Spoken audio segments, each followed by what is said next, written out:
ลยามค่ำคืนนิยายที่ทางเรานำมาแปลได้ฟังเองทุกตอนเลยเกิดการล่าช้าถ้ามีอะไรผิดพลาดต้องขออภัยด้วยบทที่56056ความหวัง2ภายในลานวงกลมยิ่งแมลงดำเข้าใกล้หญ้าหินเรืองแสงมากเท่าไร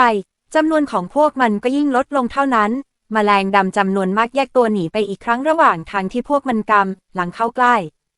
พวกมันหนีจากแสงสีขาวเปลี่ยนทิศทางการไต่และรวมเข้ากับกระแสดำที่ไหลอยู่ด้านนอกอีกครั้งในท้ายที่สุดแมลงดำที่มาถึงบ้านปลอดภัยในถ้ำจริงๆมีเพียงประมาณ1 ใน 10ของจำนวนเริ่มต้นเท่านั้นหญ้าหินเรืองแสงมีคุณสมบัตินี้ด้วยหรือไม่สิอาจจะเป็นวิธีหลักวิธีหนึ่งที่เมืองใหญ่ใช้ในการขับไล่และแยกตัวออกจากภัยพิบัติสีดำลดค่าสีแดงของสภาพแวดล้อมนี่คือวิธีที่อวี่หงเพิ่งคิดได้ค่าสีแดงสามารถส่งผลกระทบต่อแมลงคลื่นโลหิตในภัยพิบัติสีดำได้นั่นหมายความว่าโดยเนื้อแท้แล้วแมลงคลื่นโลหิตและเงาพิลึกอาจจะเป็นสิ่งมีชีวิตประเภทเดียวกันอวี่หงคาดเดาในใจเขาถือเทียนไขปิดแผ่นกั้นหน้าต่างกระจกและถอยไปยังบริเวณที่ปลอดภัยเมื่อมองดูแมลงดำที่ยังคงหลั่งไหลเข้ามาอย่างต่อเนื่องเขาก็มีความคิดและการวางแผนเพิ่มเติมเกี่ยวกับหญ้าหินเรืองแสงในใจหญ้าหินเรืองแสงเพียงเล็กน้อยนี้สามารถส่งผลต่อคลื่นโลหิตได้แล้วถ้ามีมากกว่านี้แล้วมากจนเต็มลานไปหมดแล้วมันจะสามารถแยกแมลงคลื่นโลหิตออกจากการบุกรุกได้อย่างสมบูรณ์หรือไม่แม้แต่ตัวใหญ่เองก็ความคาดหวังที่ลึกซึ้งเกิดขึ้นในใจของอวี่หงเขาไม่เคยคิดเลยว่าสิ่งที่เขาสังเคราะห์ขึ้นมาแบบสุ่มจะสามารถมีบทบาทสำคัญเช่นนี้ได้สำหรับภัยพิบัติแมลงคลื่นโลหิตที่ส่งผลกระทบต่อการนอนหลับพักผ่อนของผู้คนอย่างรุนแรงเขาต้องการนอนหลับอย่างสบายมานานแล้วอันที่เขาเคยถามถึงมาตรการรับมือแล้วหากเป็นเงาพิลึกยังพอใช้หินเรืองแสงหาทางแยกและซ่อนตัวได้แต่คลื่นโลหิตนั้นไม่มีทางจริงๆวันที่2รุ่งเช้าอวี่หงเปิดประตูออกมาภายใต้แสงอาทิตย์ยามเช้าเมื่อวันนี้เขาได้ฉีดพลังปราณเข้าไป1 เส้นวันนี้เขาต้องการดูว่าผลลัพธ์ขององค์การเร่งด้วยพลังปราณ1 เส้นนี้จะเป็นอย่างไรเมื่อเขาเพิ่งออกจากประตูหญ้าจุดสีเขียวชอุ่มผืนเล็กๆก็ปรากฏขึ้นต่อหน้าเขามากมายขนาดนี้เลยเหรออวี่หงยืนตะลึงอยู่ที่ประตูจ้องมองหญ้าหินเรืองแสงในลานด้านล่างอย่างไม่กระพริบตาหญ้าต้นเล็กๆที่เมื่อวันยังมีเพียง10 กว่าต้นตอนนี้กลับเพิ่มขึ้นเกือบครึ่งหนึ่งแล้วโดยมีจำนวนถึง20 กว่าต้นตำแหน่งของพวกมันกระจายไปทั่ว1 ใน 3ของพื้นที่ลานหินแล้วเพิ่งจะแค่วันเดียวอวี่หงรู้สึกประหลาดใจอย่างยิ่งในใจตอนนี้เขาดีใจมากที่ได้รับการช่วยเหลือจากรอยประทับสีดำมิฉะนั้นในสภาพแวดล้อมที่อันตรายและน่ากลัวเช่นนี้เขาคงจะตายไปเองในวันเดียวกับที่คนผู้ติดอ่างจากไปโดยที่ไม่เหลือแม้แต่เท่าฐาน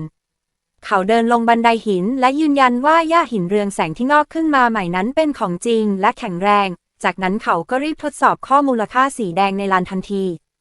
ครั้งนี้ข้อมูลที่วัดได้ที่ขอบลานคือ-13ซึ่งเพิ่มขึ้นมากเมื่อเทียบกับก่อนหน้านี้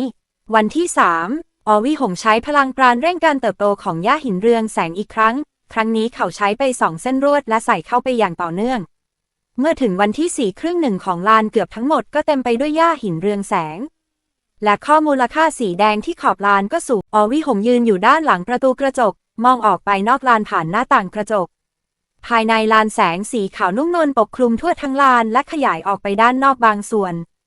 นับตั้งแต่จุดที่แสงสีขาวปกคลุมแมลงดำต่างก็หลีกเลี่ยงแยกตัวและอ้อมบริเวณนี้ไปยังที่อื่นปุกไม่นานก็มีเสียงฝีเท้าหนักๆดังขึ้นแมลงปีกแข็งขนาดใหญ่สีดำตัวหนึ่งเดินออกมาจากความมืดและก้าวเข้าสู่บริเวณที่มีแสงสีขาวแต่หลังจากเดินเข้าไปในลานได้เพียงไม่กี่ก้าวเกือบ1 ใน 3ของระยะทางตัวใหญ่ก็สายหัวเล็กน้อยหันไปด้านข้างจากไปและหายไปในความมืดมิดของค่ำคืนอย่างรวดเร็วเมื่อเห็นฉากนี้สีหน้าของอวี่หงก็แสดงความประหลาดใจแม้แต่ตัวใหญ่ก็ยังขับไล่ได้เขารู้สึกประหลาดใจอย่างยิ่งในใจ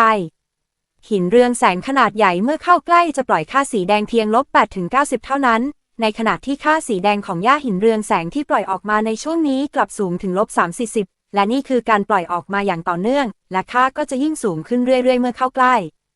เขาเคยวัดข้อมูลแล้วหญ้าหินเรืองแสงในระยะใกล้ค่าสีแดงสามารถสูงถึง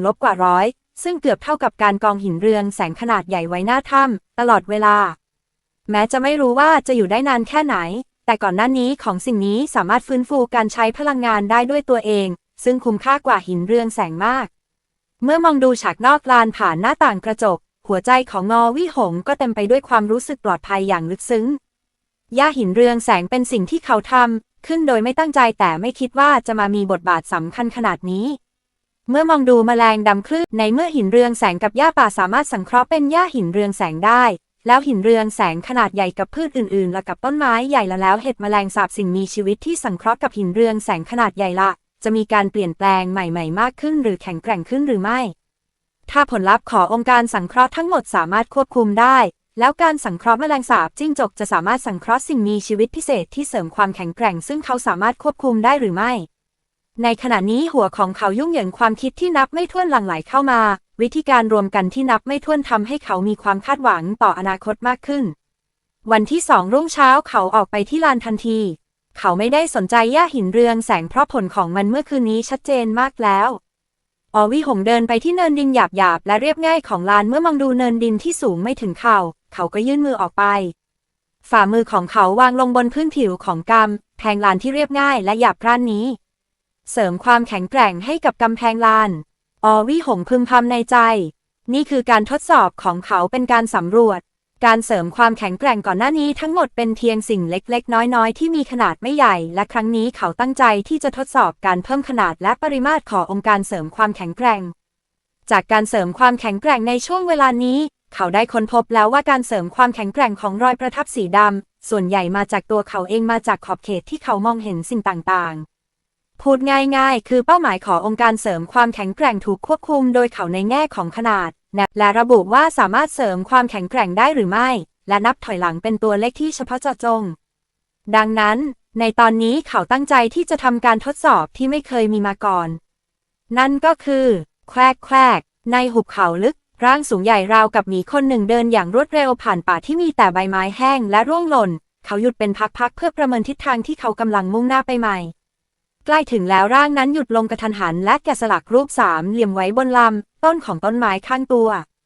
เขายกศีรษะขึ้นเผยให้เห็นใบหน้าที่มีความกังวลเล็กน้อยซึ่งก็คือไปหมังกัวซี่ตงที่รีบมาตลอดทางนั่นเองเขามองไปทางซ้ายและขวาทันใดนั้นก็วิ่งไปข้างหน้า2-3 ก้าวกระโดดขึ้นไปคว้าลำต้นหนาของต้นไม้ด้วยมือเดียวจากนั้นเขาก็ใช้กำลังแขนเดียวเหวี่ยงตัวเองไปข้างหน้าพลิกตัวปีนขึ้นไปบนลำต้นเมื่อยืนมั่นคงบนลำต้นแล้วเขาก็มองออกไปไกลๆบนเนินเขาเล็กๆที่อยู่ห่างไกลสามารถมองเห็นอาคารสีเทาขาวที่ทรุดโทรมได้คลุมเครือหมู่บ้านไปชิวถึงแล้วตามข้อมูลที่ได้รับบุคคลนั้นน่าจะอยู่ใกล้ๆนี้กระโดดลงจากลำต้นทันทีไปหมั่งเร่งฝีเท้าและมุ่งหน้าไปยังทิศทางของหมู่บ้านกลุ่มคน2 กลุ่มหายตัวไปในบริเวณนี้อย่างต่อเนื่องไม่ว่าจะหมายความว่าที่นี่มีอันตรายที่ยุ่งยากมากหรือไม่ครึ่งชั่วโมงต่อมาเขามาถึงถนนหินกรวดด้านนอกหมู่บ้านไปชิวยืนอยู่บนถนนและมองเข้าไปในหมู่บ้านตรอกซอกซอยลึกประตูและหน้าต่างสีดำสนิทบ้านและกำแพงที่ไม่มีชีวิตชีวาไปหมั่งกำหินเรืองแสงถุงเล็กๆไว้ในมืออีกข้างหนึ่งค่อยๆเดินเข้าไปในหมู่บ้านแต่หลังจากเดินเข้าไปได้ไม่กี่ก้าวเขาก็หยุดลงก้มลงสำรวจพื้นอย่างระมัดระวังไม่นานเขาก็ดูเหมือนจะค้นพบอะไรบางอย่างเขายืนขึ้นค่อยๆถอยหลังออกจากขอบเขตของหมู่บ้านจากนั้นก็เดินวนรอบหมู่บ้านไปชิวทั้งหมดวนแล้ววนอีกเขาใช้เวลานานกว่า1 ชั่วโมงในการสำรวจและสังเกตหมู่บ้านทั้งหมดไม่มีรอยเท้าของกิจกรรมของมนุษย์ไปหมั่งหันหลังกลับอย่างเด็ดขาดและเดินลงไปตามเนินเขาตามข้อมูลที่ได้รับบุคคลนั้นไม่ได้อยู่ในหมู่บ้านแต่พักอยู่ในถ้ำไกลๆถ้ำนั้นน่าจะอยู่ไม่ไกลต้องหาให้ดีเขาพึมพำกับตัวเองเดินออกจากหมู่บ้านตามทางเล็กๆและหายไปในป่าอย่างรวดเร็วอวิหงวางมือเดียวบนเนินดินของลานขณะเดียวกันเขาก็หลับตาลงเล็กน้อยเงียบสงบหยุดนิ่งรักษาท่าทางนี้ไว้ประมาณ2-3 นาทีต่อมาหลังจากที่จิตใจสงบลงแล้วเขาก็พึมพำในใจเสริมความแข็งแกร่งให้กับกำแพงลานทิศทางคือการเสริมวัสดุให้แข็งแกร่งขึ้นสูงขึ้นและหนาขึ้นชัวร์ในทันใดเส้นสีดำสายหนึ่งก็ไหลออกจากรอยประทับสีดำที่หลังมือของเขาและรวมเข้ากับกำแพงลานจากนั้นการนับถอยหลังสีดำก็ปรากฏขึ้นจริงๆบนเนินดิน15 วัน6 ชั่วโมง44 นาทีเมื่อเห็นการนับถอยหลังอวิหงก็แสดงความยินดีที่ยากจะพรรณนาออกมาบนใบหน้าเป็นไปได้จริงๆแม้ว่าเวลาจะนานมากต้องใช้เวลาถึง15 วันน่าจะเป็นเพราะปริมาตรขององค์การเสริมความแข็งแกร่งนั้นใหญ่เกินไปไกลเกินกว่าสิ่งของธรรมดาที่เสริมความแข็งแกร่งไปก่อนหน้านี้แต่ถึงแม้กำแพงจะเตี้ยและเล็กแค่ไหนน้ำหนักของมันก็ยังมากกว่าสิ่งของเหล่านั้นมาก เมื่อคิดถึงเรื่องนี้เขาก็มีความคิดแอบวกเข้ามาถ้าฉันพยายามปรับปรุงกำแพงลานด้วยตัวเองให้มากที่สุดจะสามารถลดเวลาเสริมความแข็งแกร่งลงได้อย่างมากหรือไม่นอกจากนี้ในเมื่อกำแพงลานสามารถเสริมความแข็งแกร่งได้แล้วแอ่งน้ำจะสามารถเสริมความแข็งแกร่งให้กลายเป็นบ่อน้ำได้หรือไม่หรือแม้แต่ทั้งบ้านปลอดภัยทั้งหมดจะสามารถเสริมความแข็งแกร่งไปด้วยกันได้หรือไม่ถึงแม้จะใช้เวลานานหน่อยแต่ถ้าสามารถทำได้สำเร็จในขั้นตอนเดียวโดยตรงเสริมความแข็งแกร่งให้กลายเป็นที่พักพิงใต้ดินที่มีหลายห้องก็จะประหยัดความกังวลได้มากหลังจากทราบว่าการเสริมความแข็งแกร่งของรอยประทับสีดำนั้นใช้แนวคิดองค์รวมที่เขารับรู้เป็นขอบเขตถ้าฉันใช้ดาวเคราะห์ใต้ดินทั้งหมดเป็นวัตถุเดียวโดยตรงจะสามารถเสริมความแข็งแกร่งให้กับดาวเคราะห์ได้โดยตรงหรือไม่ออวี่หงคาดเดาอย่างกล้าหาญในใจเมื่อคิดถึงเรื่องนี้เขาก็ละทิ้งจินตนาการที่ไม่สมจริงนี้ไปเขาก็มีความคิดที่จะทำให้กำแพงลานเสร็จโดยเร็วที่สุดแต่น่าเสียดายที่หินเรืองแสงธรรมดาของเขาหมดลงแล้วเขาจะต้องไปที่เหมืองเพื่อเติมมิฉะนั้นแม้ว่ายันสีเงินจะเพียงพอในภายหลังเขากลับไปที่ถ้ำครั้งหนึ่งด้วยอารมณ์ที่ดีเขาหยิบกระเป๋าเป้เครื่องมือล็อกประตูและตรงไปทางเหมืองหินเรืองแสงทันทีไม่นานหลังจากที่เขาจากไปร่างสูงใหญ่ราวกับหมีคนหนึ่งก็เดินออกมาจากป่าอย่างเงียบๆเมื่อเห็นบ้านปลอดภัยในถ้ำที่ถูกล้อมรอบด้วยลานร่างนั้นย่อตัวลงเคลื่อนไปหลังลำต้นของต้นไม้วางกระเป๋าเป้ลงหยิบหน้ากากหมวกกันน็อกชุดกันกระสุนและเปลี่ยนชุดทั้งหมดทีละชุดเมื่อเตรียมพร้อมแล้วเขาก็ค่อยๆเดินไปที่ถ้ำพร้อมมีดสั้นเผยให้เห็นดวงตาคู่หนึ่งที่ดูเศร้าหมองเล็กน้อยเขาคือไปหมังกัวซี่ตงที่มาสำรวจพื้นที่โดยรอบนั่นเอง57ความหวัง3เหมืองหินหุยสือในหุบเขาที่ไม่ไกลจากบ้านหินที่ทำการไปรษณีย์มีถ้ำหินธรรมชาติหลายแห่งตั้งอยู่บนผนังหินสีเทาขาวอย่างเงียบสงบล้อมรอบด้วยเถาวัลย์หญ้าสีเขียวและใบไม้แห้งนก2-3ตัวเกาะอยู่บนเถาวัลย์แห้งเหนือถ้ำส่งเสียงแหลมท้องฟ้าใกล้ค่ำร่างสูงใหญ่ร่างหนึ่งค่อยๆเดินออกมาจากถ้ำแห่งหนึ่งร่างนั้นสวมชุดเกราะกันกระสุนสีดำทั้งชุดเกราะหนาทำให้ร่างที่มีความสูงเพียง170กว่าเซนติเมตรดูสูงถึง180กว่าเซนติเมตรใต้หมวกกันน็อกคือแว่นตาป้องกันสีเทาล้วนและหน้ากากกรองอากาศโลหะสีดำสนิทเสียงหายใจฮึบฮับดังออกมาจากตัวกรองอากาศทั้งสองข้างของหน้ากากอย่างต่อเนื่อง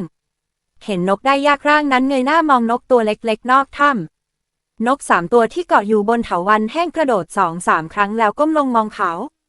นกทั้ง3ตัวมีขนสีน้ำตาลเทาตัวสกปรกมากขนบางส่วนพันกันและยังมีคราบเลือดแห้งติดอยู่ที่จองอยปากสีเหลืองอ่อนสภาพร่างนั้นถอนหายใจก้มลงมองค่าสีแดงที่เริ่มเปลี่ยนแปลงบนปกเสื้อข้อมูลกระโดดไปมาอยู่ระหว่าง 20-40 นี่อยู่หน้าปากทางเข้าเหมืองเมื่อกี้ยังไม่เป็นแบบนี้แต่ตอนนี้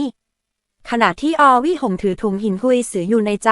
เขาก็เข้าใจว่าการที่ได้เห็นนก3ตัวที่หาได้ยากนี้อาจหมายความว่ามีปัญหาบางอย่างความเบิกบานใจเดิมๆที่เห็นนกตัวเล็กๆก็ค่อยๆจมดิ่งลงในตอนนี้โลกนี้มีอะไรที่เป็นปกติอีกไหมเขาถือหินหุยสืออยู่ไม่ได้มองขึ้นไปด้านบนอีกแต่ก้าวเดินอย่างรวดเร็วไปยังทิศทางที่จะกลับไปภายในเหมืองหินหุยสือไม่มีอะไรเลยเป็นปกติมากไม่มีเงาประหลาดไม่มีแมลงดำไม่มีพืชบริสุทธิ์อย่างผิดปกติแต่ปัญหาเดียวคือรังสีเขาไม่กล้าอยู่นานเพราะตามบันทึกการทดลองที่ได้รับจากเจนนี่รังสีจากหินหุยสือสามารถทำให้คนโง่ได้จริงๆอวี่หงเดินไปตามถนนบนภูเขาผ่านป่าอย่างรวดเร็วโดยถือถุงหินหุยสือเต็มถุง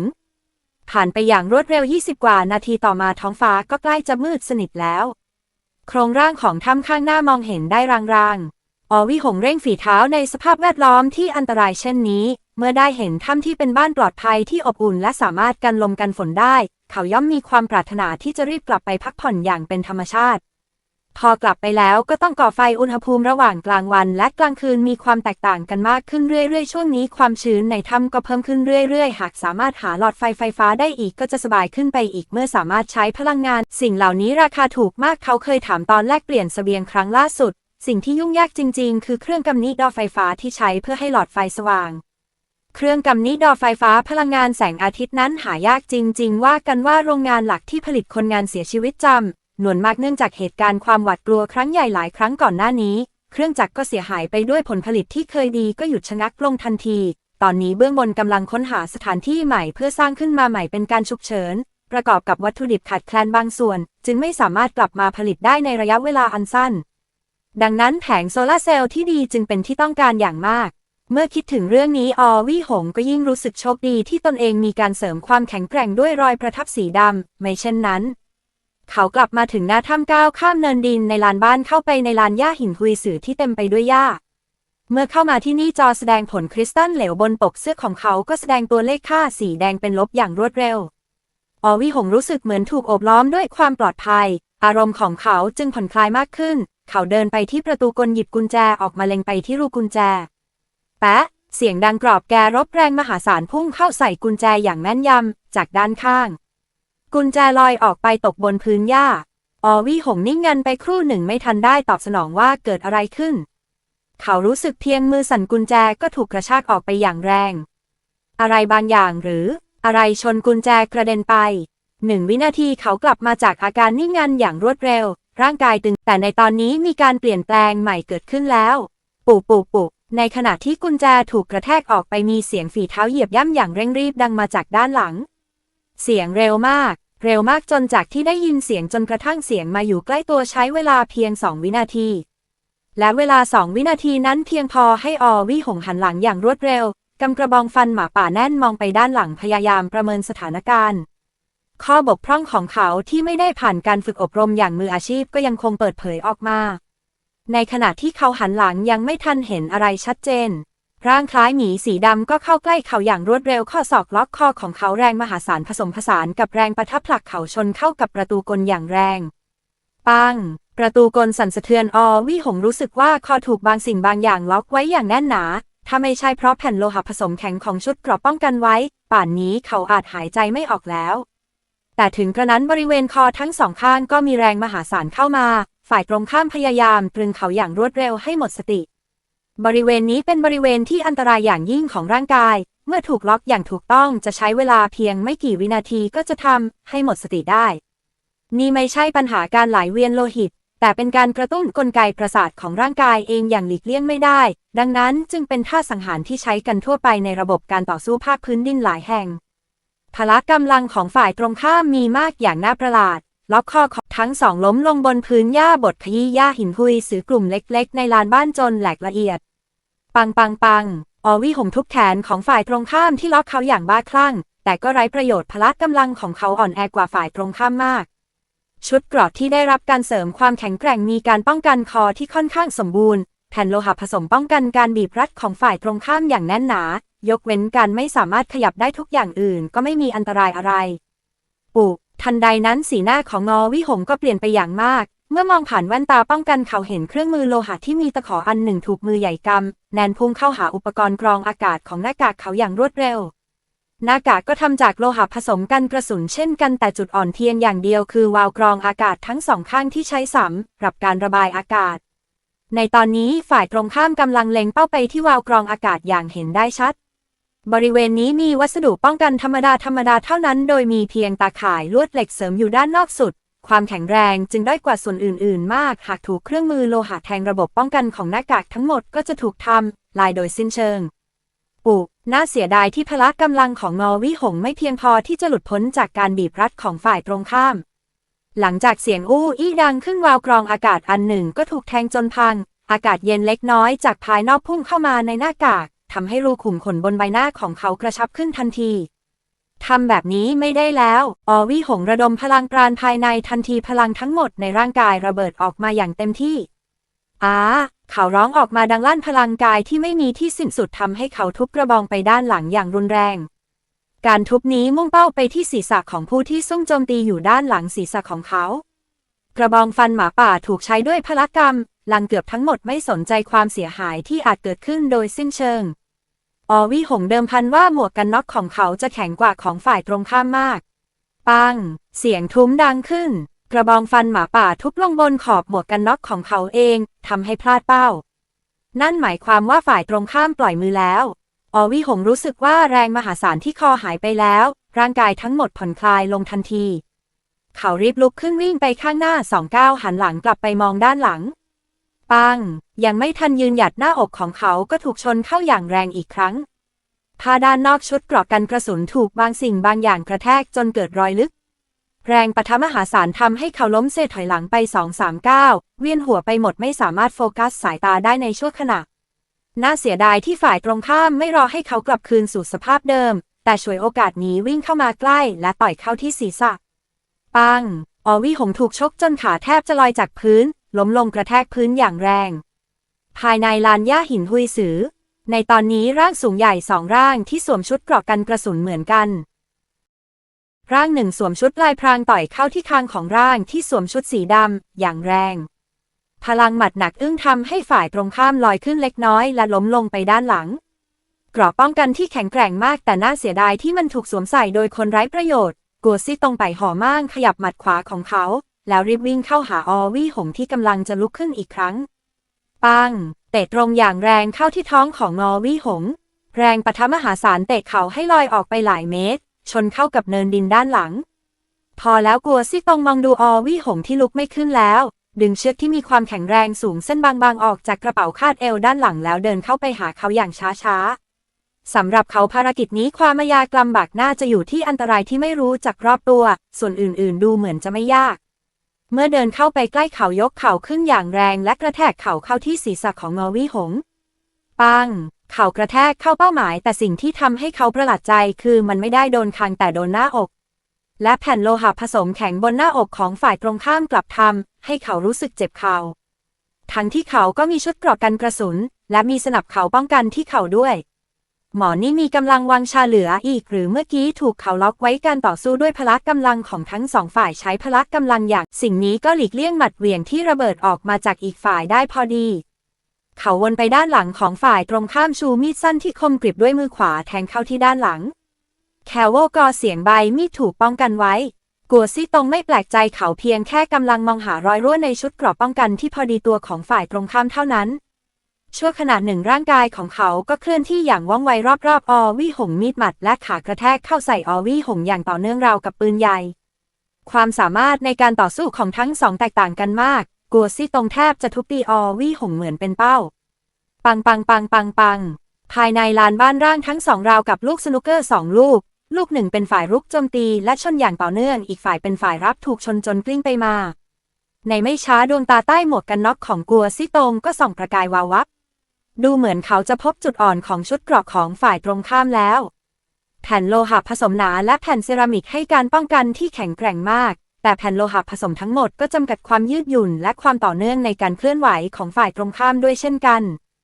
การเคลื่อนไหวที่ใหญ่ขึ้นเล็กน้อยก็จะถูกขัดขวางและเสียดสีด้วยแผ่นโลหะผสมลดความเร็วและพละกำลังลงดังนั้นจุดอ่อนของฝ่ายตรงข้ามคือความยืดหยุ่นใช้การล็อกข้อต่อกัวซี่ตงพบวิธีรับมือทันทีชุดเกราะกันกระสุนไม่สามารถจำกัดการเคลื่อนไหวของข้อต่อได้ไม่เช่นนั้นผู้สวมใส่ก็จะกลายเป็นซอมบี้ดังนั้นตราบใดที่ข้อต่อยังสามารถเคลื่อนไหวได้ยังมีขอบเขตและพื้นที่ในการเคลื่อนไหว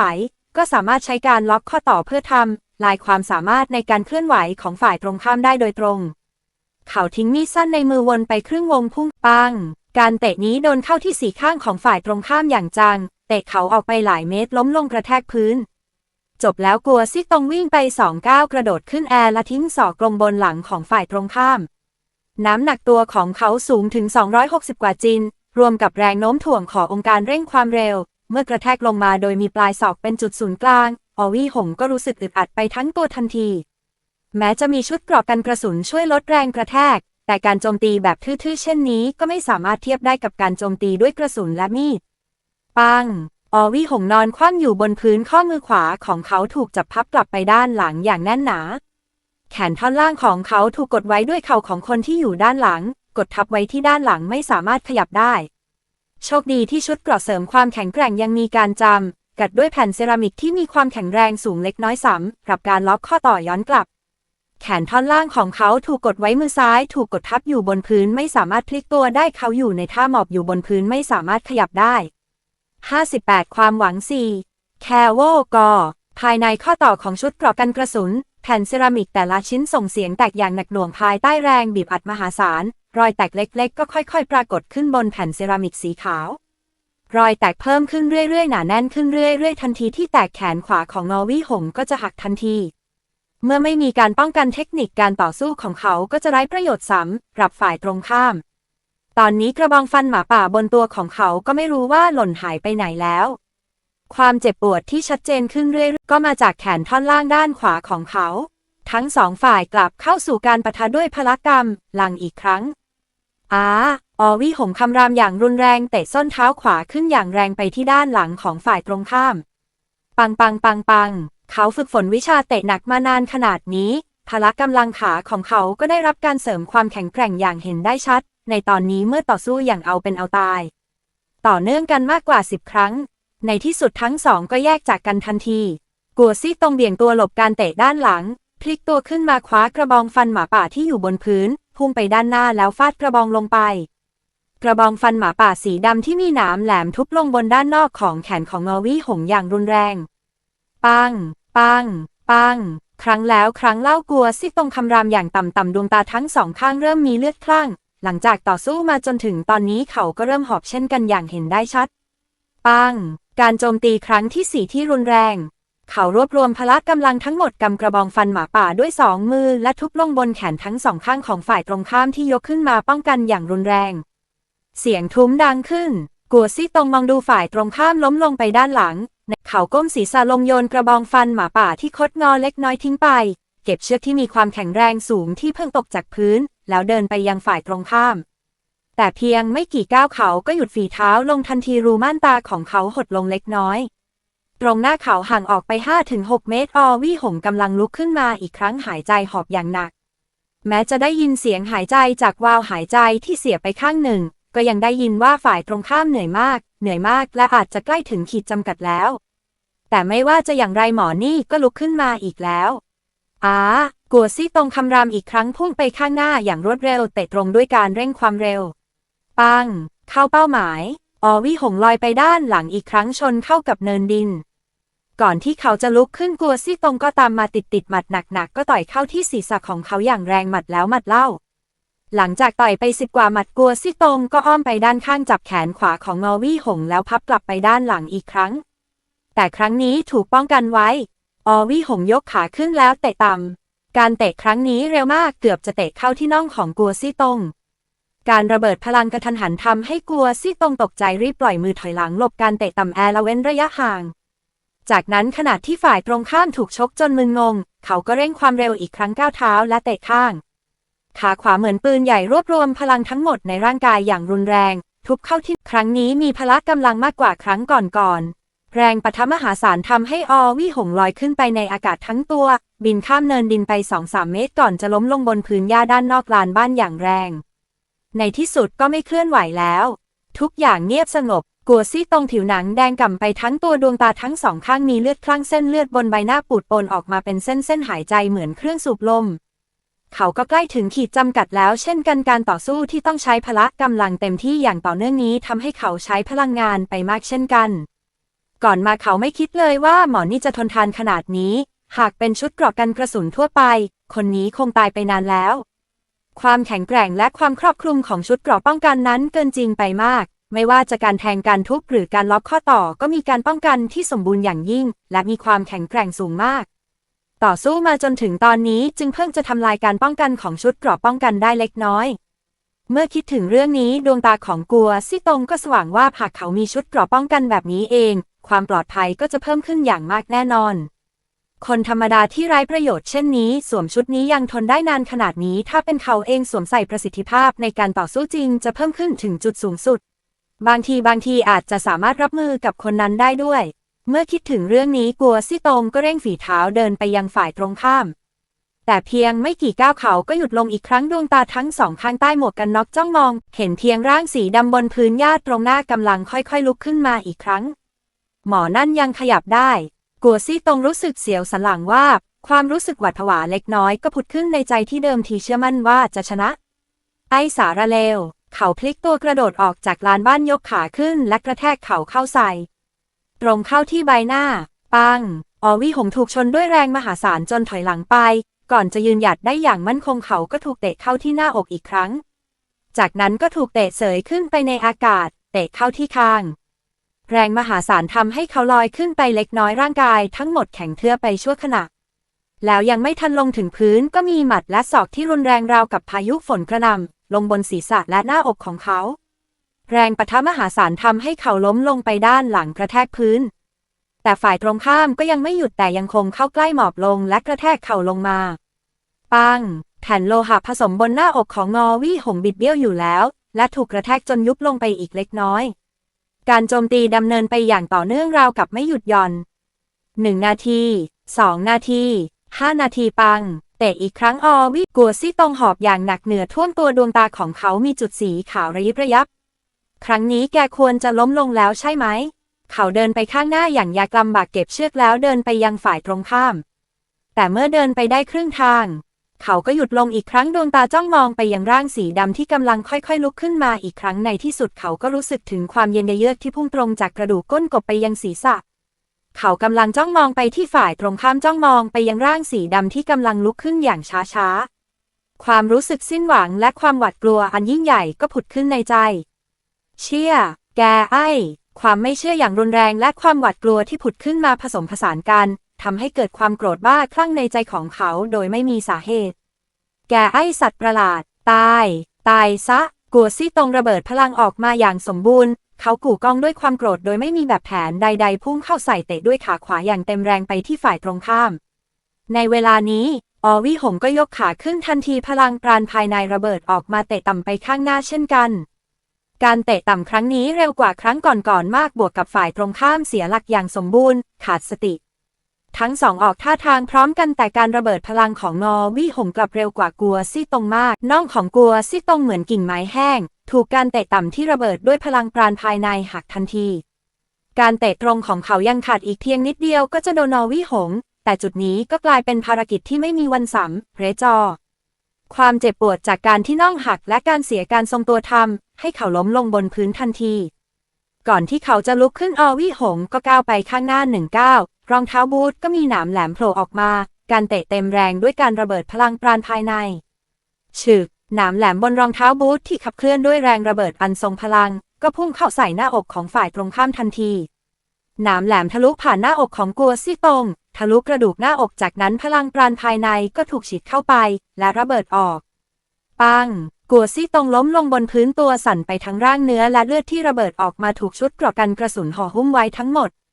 จากภายนอกเห็นเพียงรูเล็กที่หน้าอกมีเลือดซึมออกมาแต่ในความเป็นจริงทรวงอกทั้งหมดภายในของเขาถูกทำลายโดยการระเบิดพลังปราณภายในไม่มีชีวิตอีกต่อไปเขาอ้าปากพยายามจะพูดอะไรบางอย่างแต่ปอดที่ถูกทำลายอย่างสิ้นเชิงทำให้เขาไม่สามารถส่งเสียงใดๆออกมาได้เขาไม่เข้าใจเลยว่าหมอนี่เป็นอะไรกันแน่ถูกเขาโจมตีอย่างหนักมาหลายครั้งขนาดนี้แม้จะมีการป้องกันด้วยชุดเกราะป้องกันที่แข็งแกร่งแต่แรงปะทะและการสั่นสะเทือนแบบทื่อๆก็ไม่ใช่ของปลอมและการสูญเสียพละกำลังมหาศาลก็ไม่ใช่เรื่องโกหกต่อสู้มานานขนาดนี้ฝ่ายตรงข้ามยังสามารถระเบิดพลังเขาไม่เข้าใจเพราะมันเกินกว่าสามัญสำนึกโดยสิ้นเชิงเขาโค่นฝ่ายตรงข้ามนับครั้งไม่ถ้วนแต่ฝ่ายตรงข้ามเพียงแค่โค่นเขาได้ครั้งเดียวโรคหินหุยสือหรือความคิดนี้แอบวบเข้ามาในหัวของกัวซี่ตงเขาเคยได้ยินมาว่าผู้ป่วยหินหุยสือบางรายจะได้รับความสามารถกลายพันธุ์ที่แข็งแกร่งมากเช่นพละกำลังความเร็วหรือสภาพร่างกายแต่ถึงแม้จะเป็นผู้ป่วยหินหุยสือก็ยังไม่มีกรณีใดที่เกินขอบเขตของมนุษย์แต่หมอนี่ที่อยู่ตรงหน้าสติเริ่มพร่ามัวสับสนกัวซี่ตงล้มลงกับพื้นศีรษะกระแทกพื้นหญ้าอย่างแรงดวงตาทั้งสองเบิกกว้างค่อยๆหมดลมหายใจอวี่หงเดินไปข้างๆเขาก้มลงค้นหาสิ่งของอย่างรวดเร็วเก็บกุญแจคืนแล้วกลับไปยังบ้านปลอดภัยในถ้ำเขาถอดชุดเกราะเสริมความแข็งแกร่งออกอย่างยากลำบากนั่งลงพิงเตาผิงเลือดท่วมตัวนั่นคือเลือดที่เกิดจากการถูกแผ่นโลหะผสมและแผ่นเซรามิกที่บิดเบี้ยวบีบและบาดแรงปะทะจนขนาดใหญ่แม้ว่าชุดเกราะเสริมความแข็งแกร่งจะมีการป้องกันดีแค่ไหนท้ายที่สุดแล้วก็ไม่ใช่เกราะแข็งไม่สามารถหักล้างแรงปะทะได้อย่างสมบูรณ์ข้อมือเคล็ดหน้าอกบวมอวี่หงตรวจสอบบาดแผลบนร่างกายของเขาอย่างยากลำบากศีรษะมึนงงเล็กน้อยน่าจะเกิดจากการถูกเตะเข้าที่คางอย่างแรงเมื่อครู่มีอาการสั่นเล็กน้อยนี่เป็นผลมาจากการที่ชุดเกราะมีความแข็งแรงเพียงพอเขาคิดเล็กน้อยหากไม่มีชุดเกราะป้องกันการเตะเมื่อครู่ก็สามารถส่งเขาไปพบเจนนี่และลูกสาวได้ทันทีและขาขวาเขาถอดรองเท้าหมอนี่แข็งแกร่งมากนอกเหนือจากความเปราะบางเล็กน้อยผู้โจมตีรายนี้เกือบจะครอบงำเขาในทุกด้านเขาเคยคิดมาตลอดว่าเมื่อมีชุดเกราะเสริมความแข็งแกร่งแล้วการเผชิญหน้ากับคนอื่นๆก็ไม่น่ามีปัญหาอะไรแล้วแต่ตอนนี้ดูเหมือนนะว่าหมอนี่ในครั้งนี้ทักษะการต่อสู้เหนือกว่าเขามาก พละกำลังแข็งแกร่งมากถึงขนาดสามารถทุบแผ่นโลหะผสมให้บิดเบี้ยวได้ครั้งนี้หมอนี่เป็นแค่ยาจกอุปกรณ์ไม่ดีเท่าของเขาแต่ถ้าครั้งหน้ามีคนมาพร้อมอุปกรณ์ที่เหมือนกับเขาไม่จำเป็นต้องเหมือนกันขอแค่ไม่ต่างกันมากและอาวุธที่เพียงพอที่จะเจาะการป้องกันได้เขาก็ต้องเดือดร้อนแน่อวี่หงหยิบโพวิโดนไอโอดีนออกมาและเริ่มทาลงบนบาดแผลของตนเองขณะเดียวกันก็สรุปและไตร่ตรองถึงคู่ต่อสู้ที่พบในครั้งนี้ฝ่ายตรงข้ามมาจากไหนทำไมถึงโจมตีตัวเองจุดประสงค์คืออะไรทำไมถึงมีชุดเกราะป้องกันแต่ไม่ใช้ปืนความสงสัยผุดขึ้นมาอย่างต่อเนื่องเขาต้องหาให้ได้ว่าใครอยู่เบื้องหลังฝ่ายตรงข้ามถูกโจมตีหลายครั้งอวี่หงเข้าใจว่าเขาไม่สามารถถูกโจมตีแบบนี้ต่อไปได้เขาจำเป็นต้องเข้าใจสาเหตุและผลกระทบและหาวิธีกำจัดปัญหาในภายหลังบทที่59059.1หลังจากทายาแล้วอวี่หงก็รีบออกจากห้องอย่างรวดเร็วและกลับมายังศพของกัวซี่ตงอีกครั้งเมื่อมองไปที่ชายร่างใหญ่แข็งแรงราวกับหมีคนนี้ตอนนี้เขายังรู้สึกหวาดกลัวอยู่บ้างชายคนนี้ช่างเก่งกาจในการต่อสู้จริงๆโดยทุกครั้งที่เขาคิดจะโต้กลับและเพิ่งจะสะสมพลังก็จะถูกขัดจังหวะทันทีความรู้สึกแบบนี้มันแย่มากจากนี้ก็สามารถตัดสินได้ว่าอีกฝ่ายเป็นผู้เชี่ยวชาญด้านการต่อสู้อย่างแน่นอนถ้าไม่ใช่เพราะเขามีเส้นลมปราณภายใน5เส้นที่สามารถฟื้นตัวและระเบิดพลังได้อย่างต่อเนื่องเพื่อบังคับให้ทำลายจังหวะอันน่าอึดอัดนี้ได้คงไม่รู้ว่าสุดท้ายใครจะชนะใครจะแพ้ต้องไม่มีครั้งหน้าอีกแล้วการต่อสู้ระยะประชิดสำหรับฉันตอนนี้สำคัญกว่าการใช้ปืนฉันต้องเสริมสร้างมันให้มากขึ้นอวี่หงย่อตัวลงและรีบเก็บสิ่งของที่เหลืออยู่บนตัวของอีกฝ่ายในไม่ช้าสิ่งแรกที่โดดเด่นที่สุดก็ถูกเขาดึงออกมานั่นคือปืนพกสีดำกระบอกหนึ่งเขานำซองกระสุนออกมาอย่างชำนาญซึ่งมีกระสุน9ชุดเต็มครบปืนพก2กระบอกในห้องนิรภัยเขาเล่นมานับครั้งไม่ถ้วนแล้วตอนนี้เมื่อได้ปืนพกที่คล้ายกันนี้มาท่าทางของเขาก็คล่องแคล่วขึ้นมากเต็มอวี่หองอดไม่ได้ที่จะหัวเราะออกมาที่ผ่านมาเขาหวังว่าจะได้ปืนและกระสุนมาพร้อมกันเพื่อเสริมความแข็งแกร่งด้วยรอยประทับดำหมอนี่มีปืนแต่ไม่ใช้เห็นได้ชัดว่าจงใจใช้การต่อสู้ระยะประชิดเพื่อควบคุมฉันดูเหมือนว่านี่ไม่ใช่การพบกันโดยบังเอิญแต่เป็นการเตรียมการมาอย่างดีอาจจะมุ่งเป้ามาที่ฉันโดยเฉพาะเขารู้ว่าหินวาววับที่เขานำออกมานั้นง่ายต่อการดึงดูดความสนใจเพราะหินวาววับก้อนใหญ่นั้นคล้ายกับไข่หินวาววับที่อยู่ภายในเหมืองหินวาววับซึ่งไข่หินวาววับมีราคาสูงมากและมีความสำคัญอย่างยิ่งต่อผลิตภัณฑ์สำเร็จรูปหลายชนิดดังนั้นจึงเป็นเรื่องปกติที่มีคนมาจับกุมเขาเพื่อเงินและพยายามได้เทคโนโลยีไปการโจมตี2ครั้งก่อนหน้านี้รวมถึงครั้งที่3นี้ถึงแม้จะไม่รู้ว่าเป็นกลุ่มเดียวกันอวี่หงขมวดคิ้วอย่างรวดเร็วเก็บของทุกอย่างจากศพแล้วกลับไปที่ถ้ำล็อกประตูแน่นหนาเขานั่งอยู่ในที่ปลอดภัยก่อไฟในเตาผิงหัวใจของเขารู้สึกสงบขึ้นมากในขณะที่ข้างนอกเริ่มมืดลงเขาค่อยๆจัดวางของที่ได้มาจากการรบไว้บนพื้นนอกเหนือจากปืนพกแล้วผู้โจมตีรายนี้ยังนำสิ่งดีๆติดตัวมาด้วยผ้าห่มสีดำที่พับเก็บไว้ซึ่งมีเศษหินสีขาวเทาติดอยู่มากมายกระติกน้ำโลหะแบบทหารที่มีหลอดกรองในตัวถุงเงินที่มีเหรียญเงินแบบเดียวกับที่เขาเคยมีอยู่10 กว่าเหรียญกล่องบิสกิตอัดพลังงานสูงมีสั้นสีเงินดำที่คมกริบชุดเกราะกันกระสุนที่เสียหายแล้วชุดหนึ่งใช่แล้วเขาได้ถอดชุดเกราะกันกระสุนทั้งหมดออกจากศพ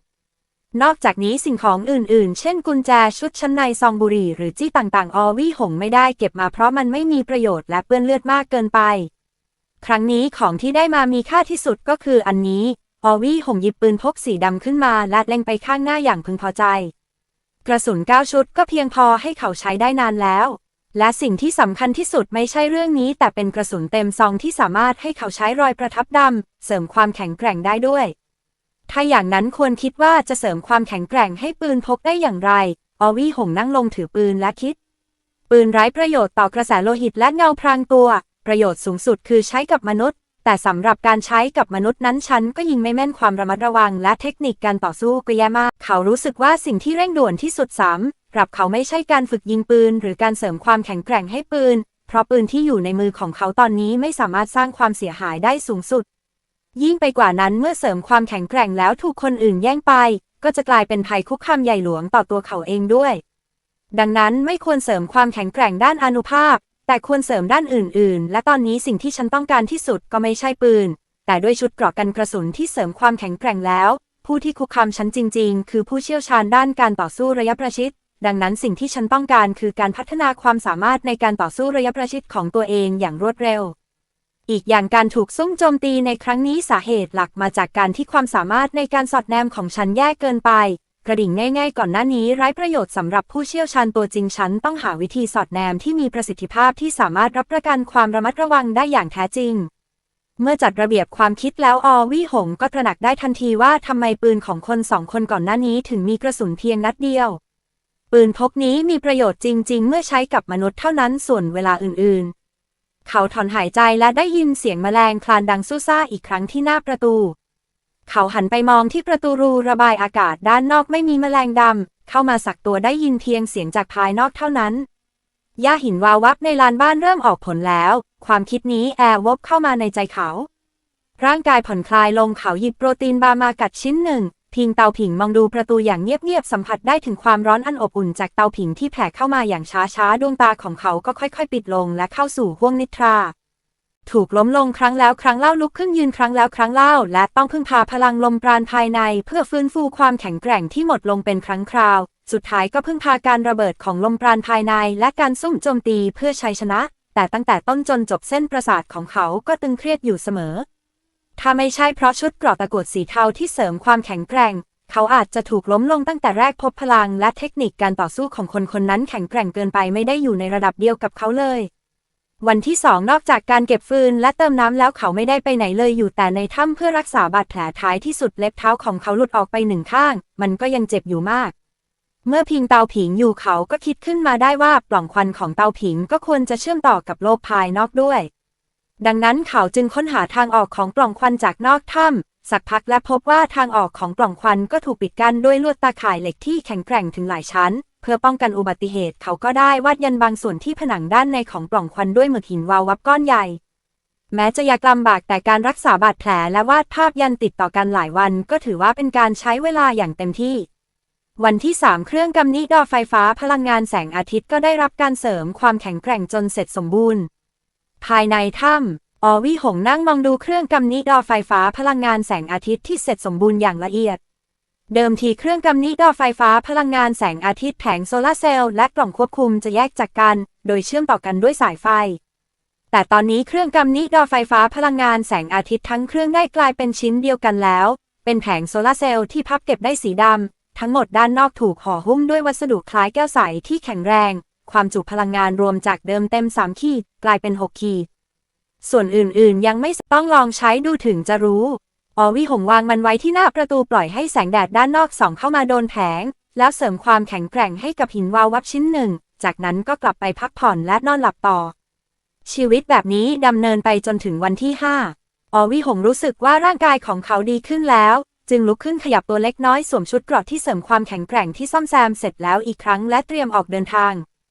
อาการบาดเจ็บของเขาดีขึ้นมากแล้วอันที่จริงบอกว่าดีขึ้นมากก็ไม่ถูกเพราะบาดเจ็บไม่หนักตั้งแต่แรกมีแค่เล็บเท้าที่หลุดออกไปที่ค่อนข้างสร้างปัญหาส่วนอาการเวียนหัวอะไรก็หายไปในคืนนั้นแล้วการเดินทางครั้งนี้จุดประสงค์ของเขาคือการไปซื้อขายกับหลี่รุ่นซานและโจวเท่าดูว่าเขาสามารถหาหลอดไฟได้หรือไม่ด้วยแบตเตอรี่เก็บพลังงานขนาดใหญ่จากเครื่องกำนิดไฟฟ้าพลังงานแสงอาทิตย์เขาก็มีคุณสมบัติที่จะเปิดไฟได้นานแล้วในขณะเดียวกันเขาต้องไปถามและหาวิธีเรียนรู้ทักษะการต่อสู้และการสอดแนมออกจากถ้ำข้างนอกสนามหญ้าเขียวชอุ่มเต็มไปด้วยหญ้าหินวาววับค่ารังสีสีแดงที่ปล่อยออกมาทำให้ค่าบนปกเสื้อของวี่หงพุ่งขึ้นอย่างรวดเร็วจนถึงระดับติดลบกว่า100ด้วยปริมาณรังสีที่สูงขนาดนี้วี่หงก็ไม่กล้าอยู่นานรีบออกจากลานบ้านและมุ่งหน้าไปยังทิศทางของที่ทำการไปรษณีย์ส่วนศพที่อยู่หน้าประตูก็ถูกเขาขุดหลุมฝังไปตั้งแต่หลายวันก่อนแล้วเหลือเพียงเสื้อผ้าและรองเท้าเท่านั้นเดินผ่านป่าไปประมาณ10 กว่านาทีวี่หงก็มาถึงหน้าที่ทำการไปรษณีย์และเห็นหลี่รุ่นซันกำลังเล่นหมากไอเซนนาน้อยสวมชุดกระโปรงสีขาวบริสุทธิ์ใบหน้าอวบอิ่มเต็มไปด้วยคอลลาเจนน่ารักเป็นพิเศษหลี่รุ่นซันที่อยู่ตรงข้ามสังเกตเห็นวี่หงมาจึงรีบลุกขึ้นต้อนรับไม่เจอกันหลายวันแล้วมีอะไรต้องการบ้างเขาถามวี่หงด้วยรอยยิ้มมีหลอดไฟใหม่วี่หงกล่าวแน่นอนว่าไม่มีต้องสั่งจองหลี่รุ่นซานตอบนอกจากนี้ฉันต้องการซื้อการสอนเทคนิคการต่อสู้พื้นฐานด้วยวี่หงกล่าวอีกครั้ง โอ้ดูเหมือนคุณจะมีปัญหาหลี่รุ่นซานสังเกตเห็นว่าการเคลื่อนไหวของอีกฝ่ายดูไม่เป็นธรรมชาติเล็กน้อยใช่ปัญหานิดหน่อยซึ่งแก้ไขได้แล้วออวี่หงพยักหน้าก็ดีราคาได้กำหอนดไว้แล้วคุณแค่เตรียมของมาแลกเปลี่ยนก็พอและนี่คือจดหมายของคุณหลี่รุ่นซานกลับเข้าไปในบ้านและนำซองจดหมายออกมาส่งให้ออวี่หงอีกอย่างคุณยังจำกลุ่มคนที่มาครั้งก่อนได้ไหมพวกเขาขับรถมารถของพวกเขาถูกฉันพบแล้วข้างๆนี้ภายในนั้นมันน่ากลัวเกินไปยังมีคนรอดชีวิตอยู่ไหมออวี่หงถามตายหมดแล้วตั้งแต่คนแก่ไปจนถึงเด็กรถก็พังด้วยเดิมทีฉันตั้งใจจะไปเก็บกู้ดูว่าจะมีของดีๆบ้างไหมหลี่รุ่นซานสายหัวแต่ตามข่าวที่ฉันได้รับคนกลุ่มนี้จะไม่ใช่กลุ่มแรกที่มายังจะมีคนอื่นๆเดินทางผ่านที่นี่อีกและที่นี่ก็มีห้องนิรภัยว่างอยู่หลายห้องบางทีอาจจะมีคนย้ายมาตั้งรกรากก็ได้ถึงตอนนั้นอาจมีคนมาหาคุณเพื่อซื้อหินคุณระวังตัวด้วยนะออวี่หงพยักหน้ารับจดหมายมาและพบว่าที่อยู่ยังนอกจากเรื่องนี้ยันและหินวาววับก้อนใหญ่ที่คุณแลกเปลี่ยนกับฉันครั้งที่แล้วได้รับความนิยมอย่างมากทางผู้บังคับบัญชาของฉันต้องการให้คุณจัดหาหินวาววับก้อนใหญ่ในระยะยาวคุณคิดว่าอย่างไรหลี่รุ่นซานถามต่อออวี่หงตกตะลึงเล็กน้อยครุ่นคิดอยู่ครู่หนึ่งแล้วสายหน้ากระบวนการทำหินวาววับก้อนใหญ่มีความบังเอิญฉันไม่สามารถรับประกันผลผลิตได้ดังนั้นจึงไม่สามารถจัดหาให้ได้อย่างเสถียรเอาเถอะหลี่รุ่นซานยักไหล่คุณต้องการซื้อเทคนิคการต่อสู้แบบไหนศิลปะการยืนต่อสู้หรือทักษะการใช้ขาที่คุณซื้อไปแล้วหรือว่าทักษะการใช้มีดการต่อสู้ฝึกซ้อมจริงออวี่หงกล่าวเสียงทุ้มเขาเบื่อกับการถูกกดดันในครั้งนี้คำตอบนี้ทำให้หลี่รุ่นซานตกตะลึงเล็กน้อยโอ้โหนี่มันระดับความยากสูงสุดเลยนี่แต่เมื่อนึกถึงการต่อสู้ที่เขาเคยเห็นก่อนหน้านี้เขาก็เข้าใจได้อันที่จริงโจเท่าเป็นผู้เชี่ยวชาญด้านนี้ฉันทำได้แค่สอนพื้นฐานให้คุณเท่านั้นแต่เขาเป็นคนที่ไม่ค่อยรู้วิธีสอนคนเท่าไหร่ในด้านการเริ่มต้นเขาสู้ฉันไม่ได้หรอกดังนั้นคุณมาหาฉันก็ถูกคนแล้วหลี่รุ่นซานยิ้มเผยให้เห็นฟันสีดำฟันของคุณออวี่หงกระพริบตาและถามด้วยความสงสัยโอ้แปรงฟันด้วยผงถ่านยังไม่ได้ล้างให้สะอาดหลี่รุ่นซานยิ้มกว้างดูเหมือนนะว่าบาดแผลของคุณยังไม่หายดีรอให้คุณหายสนิทแล้วเราค่อยเริ่มดีไหมดีออวี่หงพยักหน้าสั่งจองหลอดไฟและสายไฟแล้วเขาก็ไปเยี่ยมหมอซี่อีกครั้งชายคนนี้ยังคงก้มหน้าก้มตาปรุงยาและได้ตกลงราคากันแล้วตราบใดที่ฉันสะสมยาแก้ปวดลดอักเสบได้ครบ300ชุดพวกเขาก็จะพาฉันไปที่เมืองไปเหอที่ใกล้ที่สุดได้หมอซี่มีสีหน้าเปี่ยมด้วยความหวังมากกว่าเมื่อก่อนตอนนี้เธอกระตือรือร้นอย่างยิ่งและกำหลังใช้ไม้คนยาเหนียวเนื้อท่วมตัวคุณวางแผนจะไปแล้วเหรอออวี่หงตกตะลึงเล็กน้อยยืนอยู่ที่ประตูและถามบทที่60.60จุดอ่อน2อยู่ต่อไปไม่ได้แล้วสอวิรั่วหญิงพยักหน้าสีหน้าดูหม่นหมองเล็กน้อยเล่าถึงสถานการณ์ในเมืองให้ฉันฟังซึ่งปลอดภัยมากถึงแม้จะวุ่นวายเล็กน้อยแต่สำหรับคนที่มีทักษะความสามารถอย่างฉันการปฏิบัติในเมืองก็ถือว่าค่อนข้างดีแล้วเมื่อก่อนฉันยังไม่สามารถวิจัยยาปฏิชีวนะสมุนไพรออกมาได้แต่ครั้งนี้แตกต่างออกไปหมอซี่เงยหน้าขึ้นพร้อมรอยยิ้มที่เต็มไปด้วยความหวังดังนั้นเมื่อฉันและตั้งหลักในเมืองและลงตัวแล้วฉันจะสามารถติดต่อให้คุณไปอยู่ด้วยกันได้ออวี่หงเงียบไปหมอซี่ดูเหมือนจะตระหนักถึงบางอย่างรอยยิ้มบนใบหน้าก็สงบลงในเมืองยังคงดีกว่าที่เราอยู่ข้างนอกคนเดียวมากเธอพูดเบาๆก็ขอให้คุณโชคดีออวี่หงพูดเบาๆเช่นกันเขาหันหลังกลับและเดินกลับไปยังทิศทางของห้องนิรภัยในถ้ำแม้ว่าเขาจะคาดการไว้ล่วงหน้าแล้วว่าคนอื่นๆที่ไม่มีรอยประทับดำจะต้องจากไปเพราะสภาพแวดล้อมภายนอกเมื่อกลับถึงถ้ำเขาหยิบจดหมายที่ได้รับฉีกปากซองและดึงกระดาษออกมาคลี่ดูเนื้อหาในครั้งนี้ดูเหมือนลายมือจะหวัดกว่าเดิมมากมีคำผิดหลายคำเครื่องหมายวรรคตอนก็ใช้มั่วไปหมดและบางที่ก็ไม่ได้ใช้เลยด้วยซ้ำเห็นได้ชัดว่าครั้งนี้เป็นคนเขียนออวี่ของถึงแล้วใช้ดีมากใช้งานง่ายมากฉันอยู่ที่นี่สบายดีไม่ต้องเป็นห่วงทุกคนสบายดีที่นี่ก็ปลอดภัยฉันมีความสุขไม่ต้องเตรียมอะไรกินดื่มแล้วฉันสามารถใส่เสื้อผ้าสะอาดซักผ้าและอาบน้ำได้แล้วมีความสุขมากออวี่หงอ่านแล้วปวดหัวเล็กน้อยหมอนี่เครื่องหมายวรรคตอนไม่ใช้การแบ่งวรรคก็ควรจะเรียนรู้ให้ดีนะอ่านแล้วต้องใช้ความพยายามมากเขาอ่านต่อเพราะมีกำแพงขนาดใหญ่ที่สร้างจากวัสดุพลังงานแสงอาทิตย์แมลงประหลาดจากภายนอกจึงเข้ามาไม่ได้และเมื่อไม่นานมานี้ที่นี่ก็ได้มีการผลิตกระดาษยันต่างๆที่พิมพ์ด้วยผงหินวาววับทำให้เงาพรางตัวและเงามืดได้รับการยับยั้งอย่างมีประสิทธิภาพดังนั้นฉันจึงตัดสินใจตรวจสอบเรื่องราวของพ่อแม่ฉันในปีนั้นฉันอยากรู้ว่าพวกเขาไปที่ไหน เมื่ออวี่หงอ่านมาถึงตรงนี้เขาก็ถอนหายใจอย่างช่วยไม่ได้นำปากกาถ่านออกมาแบ่งวรรคและใส่เครื่องหมายวรรคตอนให้กับเนื้อหาในจดหมายไม่นานหลังจากนั้นไม่กี่นาทีจดหมายก็กลับมาเป็นปกติในที่สุด